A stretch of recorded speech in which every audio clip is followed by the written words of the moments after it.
At 26 days, the Bone Spurs administration is presiding over the second longest shutdown in American history, with the longest shutdown being 34 days in Bone Spurs' last time in office, in 2019. And Mike Grinder Johnson thinks that this is the perfect time for the House to be out of session for a month and a half.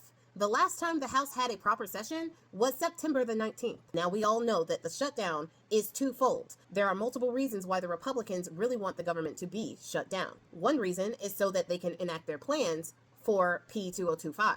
Another reason is because Mike Grinder Johnson does not want to swear in Adelita Guajalva, the winner of the special election in District 7 of Arizona. Why? Because she would be the 218th vote on the discharge petition to release the E-Man files. And they really don't want to release the E-Man files. And the third reason why the government is shut down is because Republicans are trying to pressure the Democrats into signing a continuous resolution that allows the subsidies of the Affordable Care Act, aka Obamacare, to run out. If those ACA subsidies run out, then healthcare costs for Americans, especially the Americans who are on the Affordable Care Act, will double, if not triple, making it darn near impossible for people to stay on their healthcare. This would affect 20 million people here in the United States. Another thing that the Democrats are demanding by not signing the CR is that they put in funding for Medicaid, which is supposed to run out in the next year or so, throwing an estimated 17 million people off of Medicaid.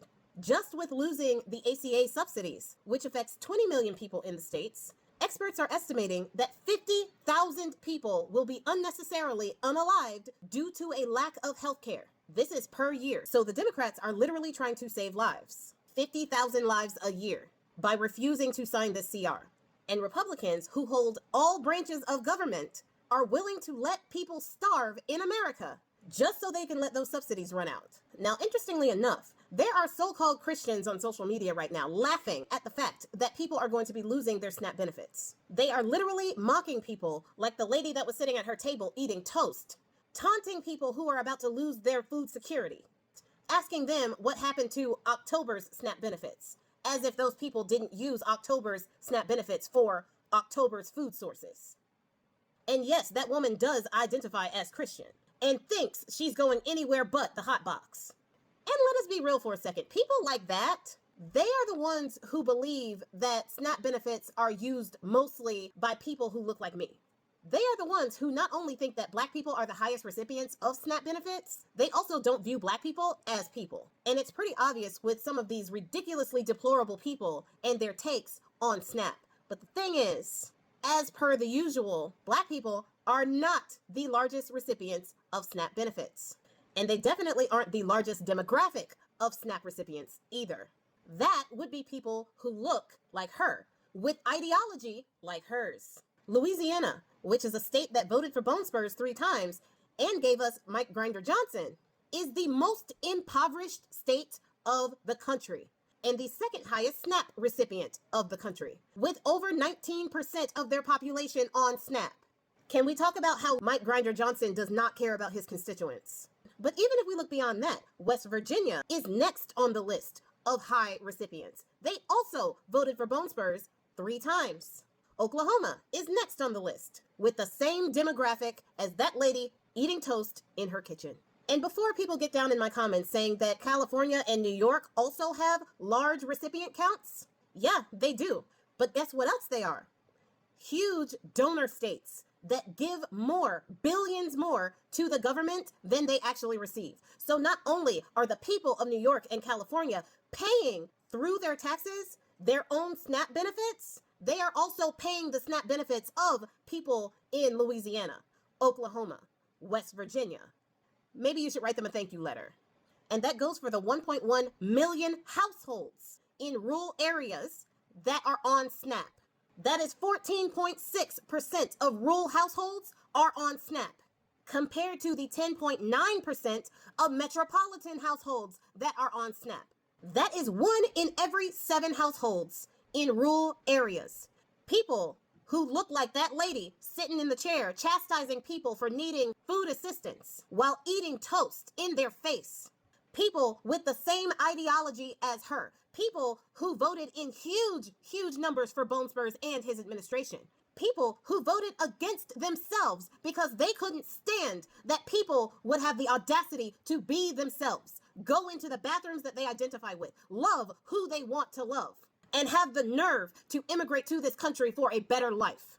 Those pull them up by your bootstrap people, getting more government assistance than anyone else in this country. And let us not forget about the military, who voted at a rate of 65%. They are about to be screwed in November as well, because even though Bone Spurs did some potentially illegal things to get funding to pay the troops by the 15th of October, which no one really pushed back on because it was to pay the troops, even though it was more than likely illegal for him to do so because he does not have the power of the purse, and Mike Grinder Johnson refused to pass a standalone bill to pay the troops, they don't have that luxury in the coming months. Mike Grinder Johnson still refuses to bring the House back into session because he really doesn't want the release of the E-Man files. And he really wants to be able to blame the hurt and pain that people are going to be feeling over the lack of SNAP and the lack of the troops being paid on the Democrats, which may or may not work because the amount of really gullible people in this country that do not do any other research. But even so, they are not going to be able to pay the troops in the coming months. The money has run out. While they still have money to pay Argentina $40 billion, a country that does have universal health care, in a deal that has no tangible benefits to the American people, they got money for that. But they won't have money to pay our troops. And they won't have money for the 42 million people on SNAP benefits. Even so, the Democrats must hold the line. They mustn't give an inch. For the sake of 50,000 lives a year, the Democrats must hold. So if you haven't already, contact your Democrat representative. If they are a Republican representative, contact them. Tell the Democrats that they are doing the right thing, that the subsidies need to be in the continuing resolution, and that funding for Medicaid needs to be put back in there. And if your representative is a Republican, y'all need to tell them that you want those subsidies in the CR. And you are blaming them for the shutdown because they need to hear it from the people. The Democrats have morality and decency on their side here. And polling shows that the American people are blaming this shutdown on the Republicans 3-1.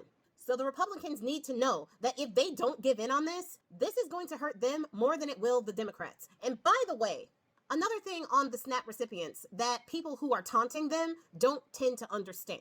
When you ask them what they did with the money that was given to them for the last month, people who get SNAP are allotted on average $6.10 per day for meals. Do you know how much Congress is allotted for meals? $79 a day for meals. This is on top of getting upwards of $170,000 a year and free health care. No copays, no nothing. On top of that, they get subsidized child care through the House of Representatives Child Care Center. They are not like middle-class families like mine who pay $2,000 a month for child care. Just child care. I feel like all that aggression that you guys have for the people who have to use government assistance to get food, most of whom still work, getting minimum wage, which is $7.25 federally, I feel like your aggression toward these people is slightly misplaced.